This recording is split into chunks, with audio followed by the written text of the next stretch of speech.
At dahil nakasahod na nga kami, namili na ako niyan kaagad-agad, lalong-lalo na ang toyo kasi kadalasan nauubusan sa supermarket eh.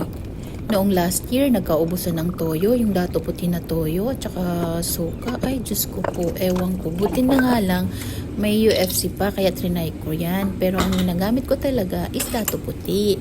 Pero since wala na nga ulit na stocks, kaya subukan ko muna ang UFC. At ayan na nga, nire-refill ko na siya sa mga lagayan na binili ko sa Daiso. Wala lang, nakikita-kitan lang ako kasi parang nakaka-inspired ba maglagay ng mga ganyan, mag-refill doon sa mga nakikita ko sa mga ibang vlogger, o di ba? Tsaka mura lang yung bili ko niyan sa Daiso, 7 real yata, 4 yung kinuha ko para sa toyo, suka, patis, tsaka sa oil. At hindi ko na nga ginamitan ng imbudo kasi kayang-kaya naman na i-refill kasi medyo malaki naman yung butas. Yung butas ng lagayan. At yun lang guys, itutuloy ko ulit. Naglo-lowbat na yung phone ko. Salamat!